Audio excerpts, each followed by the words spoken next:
Well, for more, let's cross to the French city of Rouen. Jan-Cedric Hansen is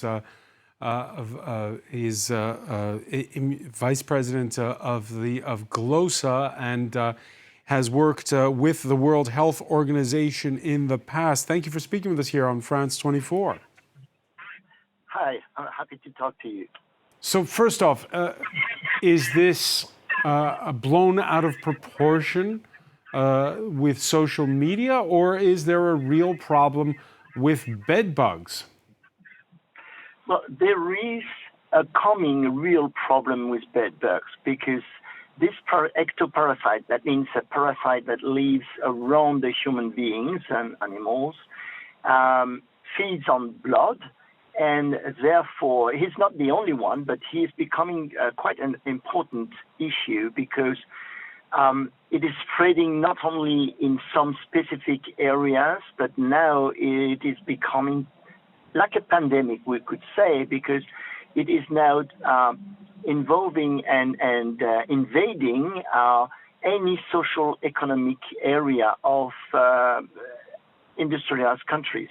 And what is difficult is because it is a parasite, it has a very complex life cycle, which means that when you eradicate adult form, you barely kill the puppet's form, which means that they are likely to reinfest the environment they are previously infested.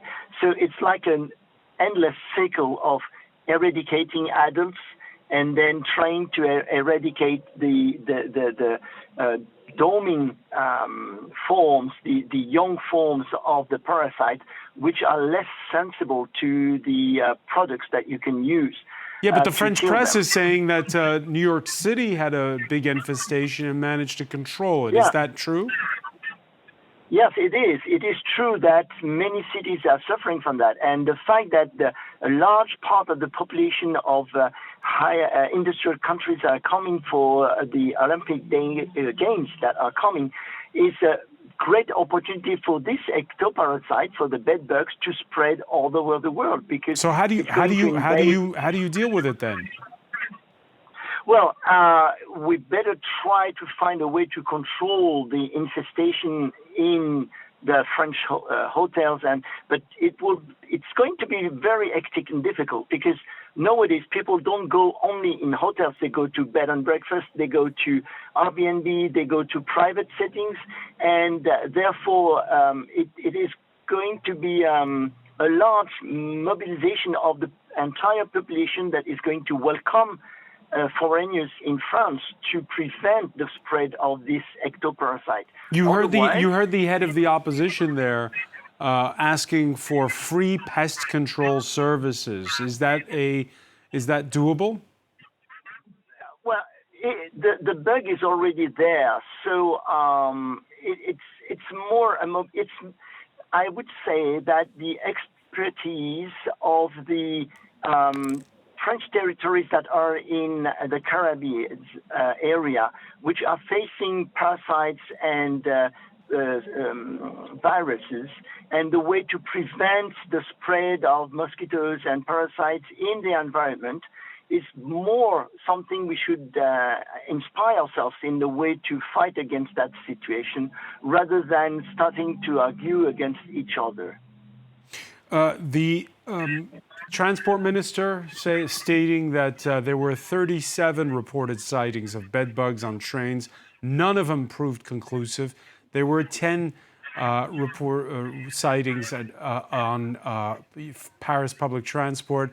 None proved conclusive. Do you believe him?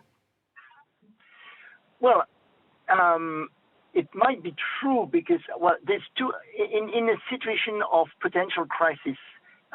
Those who are responsible have two kinds of response. The first one is everything is in control and nothing to worry about. And the other one is to become highly concerned about the fact that it might become an issue if it's not yet an issue. When you're dealing with global health security, as I am doing, you'd rather choose the second solution, which is to say, maybe it's not yet an issue, but it's going to be. If you find, or if you believe you have found some bed bugs in transportations, then they are likely to be there anyway in the future. Because if you implant them many times to one, it's like harvesting. If you have seeds and you put one seed on the field, nothing may happen. But if you put one seed every day on the same field to one extent, you will have a full field of crops. And one final question for you, because we're running short on time. Jan Cedric Hensen, Oh, sorry. what is more effective? Is it the traditional methods, that is just house cleaning, steaming your clothes, throwing out mattresses, or do poisons and sprays actually work? Well, the problem with poisoning sprays is that the ectoparasite will adapt to it to some extent. So everything that is more like physical, like cold, steam, and other things are quite efficient in the prevention. When you have a massive infestation, then of course you better use the poisoning, the poisoning thing. But in that case, you need to really control the use of it to prevent the adaptation of the ectoparasite of the bedbug to the poisons, because that's a fact about about living bugs, is that they always adapt to any poison you try to kill them with. So it's a balance between the both, and you have the proper use of both methods. That's the best way. Jan Cedric Hensen, many thanks for speaking with us from Rouen. You're welcome. Stay with us. There's much more to come, more news, plus the day's business and sports.